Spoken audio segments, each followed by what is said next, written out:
নমস্কার, নতুন একটা ভিডিওতে আপনাদেরকে স্বাগত। আজ ছিল 16ই ডিসেম্বর, সোমবার।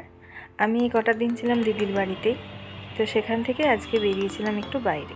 মোটামুটি দিদির বাড়ির কাছাকাছি যে সমস্ত জায়গাগুলো পড়ে, ফাঁকা সময় থাকলে সেইগুলো থেকেই আমরা একটু ঘুরে আসি। তেমন বিশেষ কিছু নয়, এমনিই আমরা গিয়েছিলাম একটু জুডিওতে। অ্যাকচুয়াল প্ল্যান ছিল খাওয়া দাওয়ার, সেটাও করেছি, কিন্তু তার আগে সময় নিয়ে বেরিয়েছিলাম শীতের কী সমস্ত জিনিস এসছে, কেনাকাটি কতটা করব না করব সেসব দেখার জন্য। তো সেখান থেকে চলে গিয়েছিলাম জুডিও। তারপর জুডিওতে সেরকম খুব একটা কিছু পছন্দ হলো না বলবো না, কারণ জুডিওর জিনিস তো খুবই সুন্দর, কিন্তু খুব একটা দরকার বা প্রয়োজনীয় কিছু নেওয়ার ছিল না বলে সেখান থেকে বেরিয়ে এসেছিলাম। তারপর আমরা এই রাস্তাটা দিয়েই গিয়েছিলাম যেখানে আমরা খেতে যাব সেখানে, কিন্তু দিদি বললো খেতে যাওয়ার আগে তো তোকে একটা জায়গাতে নিয়ে যাবো, সেটা হচ্ছে স্পেন্সার, মানে যেখানে দিদি মেনলি সমস্ত কিছু কেনাকাটি টুকটাক করে। তো এই স্পেন্সার হচ্ছে এমন একটা জায়গা, অবশ্যই ভেতরটা দেখাবো। তার আগে বলি, বাইরেটা এখন কলকাতা শহরকে এত সুন্দর করে সাজিয়েছে শুধুমাত্র একটাই কারণ সামনে 25শে ডিসেম্বর। বোঝাই যাচ্ছে না দুর্গাপূজা কালী পূজা পেরিয়ে গেছে, খ্রিস্টানদের সবথেকে বড় উৎসব আসছে, বড়দিন। তাই খুব সুন্দর করে মলের বাইরে মলের ভেতরে সবগুলোকে সাজিয়েছে। তো আমরা এটাই এখন চলে গিয়েছিলাম স্পেন্সারে। স্পেন্সারের নিচের অনেক কিছু আছে, মানে প্রচুর জিনিস, যেমন সবজিপাতি, তারপর কোল্ড ড্রিঙ্কস, ওই সমস্ত যে জোনগুলো যেগুলো সেগুলো আছে নিচের ফ্লোরে, আর ওপরে ছিল এই সমস্ত জুতো জামা এইসবের স্টক।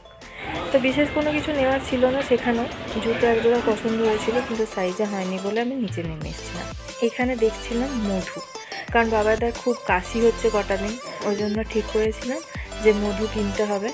তো দেখলাম, বুঝলাম যে এখানে কেনার থেকে দোকানে কেনাটাই বোধহয় ভালো। আপনাদেরকে একটু ঘুরিয়ে দেখাই। এই যে এখানে দেখতে পাচ্ছেন, এগুলো সমস্ত চিপসের প্যাকেট, মানে ওই জোনটাতে পুরো চিপস। এগুলোতে উঠেছে নানা রকম জুস, এক একটা জোন ভাগ করে দিয়েছে। যেমন এই জায়গাটাতে আছে ফল, প্রচুর ধরনের ফলের স্টক পাবেন আপনি। কোনো সিজনের ফল বলে কিছু নেই, আপনার যেটা দরকার এখানে সমস্ত কিছু রাখা আছে। যদিও সমস্ত ফলের নাম আমি জানি না, যেমন এটা কি লেখা আছে, কিউই লেখা আছে, হয়তো এটা সেই ধরনেরই ফল। এখানে ছিল সমস্ত সবজি, বিশেষত আমরা যেগুলো ভাবি শীতকালে শুধুমাত্র পাওয়া যাবে প্রচুর, তা নয়। সমস্ত সবজি, সমস্ত ফল। আর সব থেকে মজার জিনিস যেটা আমার লেগেছে সেটা হচ্ছে এই কোল্ড ড্রিঙ্কসের স্টকটা। আমি সিরিয়াসলি বলছি, এত কোল্ড ড্রিঙ্কস একসাথে এইভাবে আমি কোনোদিনও দেখিনি। আমার লাইফে এটা ফার্স্ট টাইম। কিন্তু ওই যে শীতকাল, না আপনি নিতে পারবেন না আপনি খেতে পারবেন, অন্তত আমার গলার যা অবস্থা হয় তাতে নয়। তো এখান থেকে বেরিয়ে আমরা চলে গিয়েছিলাম যেখানে মেন উদ্দেশ্যে আসা, কারণ ওই দিন ছিল বাবাইদার জন্মদিন, তাই একটা ট্রিট তো দিতেই হবে। তাই আমরা চলে গিয়েছিলাম সিমলা বিরিয়ানি। সিমলা বিরিয়ানিতে আমি এর আগে খাইনি, এর আগে আমি আর্সেনাল বা আরও যেগুলো আছে নামগুলো মনে নেই, সেখানে খাওয়া দাওয়া করেছি। সিমলা বিরিয়ানিতে যেয়ে আমরা ডিসাইড করছিলাম যে আমরা কী কী অর্ডার দেবো। মোটামুটি ফাঁকাই ছিল, তবে ভেতরটা খুব সুন্দর লাইট দিয়ে ডেকোরেশন করা ছিল।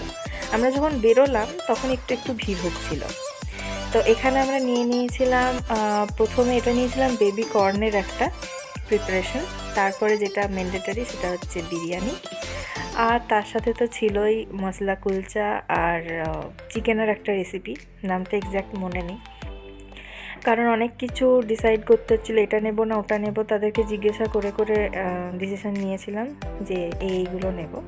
কিন্তু ওভারঅল খাবার দাবার ভীষণ ভালো, কোয়ান্টিটি খুব ভালো, মানে প্রচুর নয় যে জিনিস নষ্ট যাবে, ঠিকঠাক খাবার মতন। আমার তো ভীষণ ভালো লেগেছিলো বিরিয়ানিটা, আর ভালো লেগেছিলো ওই বেবি কর্নের রেসিপিটা। তো সেখানে খাওয়া দাওয়া করছিলাম, খাওয়া দাওয়া করে মোটামুটি আমরা বেরিয়ে গেছিলাম। ও হ্যাঁ, আর এটার যেটা ইউনিক একটা ব্যাপার সেটা হচ্ছে, আমরা হাত ধোয়ার জন্য যখন উঠে পড়েছি তখন ওনারা বললেন, ম্যাডাম হাত ধোয়ার জন্য যেতে হবে না, আমাদের ব্যবস্থা করা আছে। ওনারাই গরম জল, লেবু এসব সমস্ত কিছু অ্যারেঞ্জ করে দিয়েছিল। এখানে অনেক কিছু আমরা ডিসকাস করছিলাম, সেগুলো হয়তো দিতাম, কিন্তু এখানে গান চলছিল ভেতরে, তো কপিরাইটের একটা সমস্যা হতে পারে, ওই জন্য মিউট করে দিয়েছি। নাহলে ওভারঅল ভেতরের পরিবেশ পারফেক্ট, মানে খাওয়া দাওয়ার জন্য দুর্দান্ত। তো মোটামুটি আমরা খাওয়া দাওয়া শেষ করে যেটুকু খেতে পারিনি সেটা এখানে প্যাক করে নিয়েছিলাম, আর যেটা মানে দরকার সেটা হচ্ছে এই মৌরি নিয়ে আমরা আমাদের আজকের দিনটা ভীষণ ভালো কাটিয়েছিলাম। তো খুব ভালো লাগলো। পরে আবার যখন যাব আবার নেক্সট ভিডিও শেয়ার করব।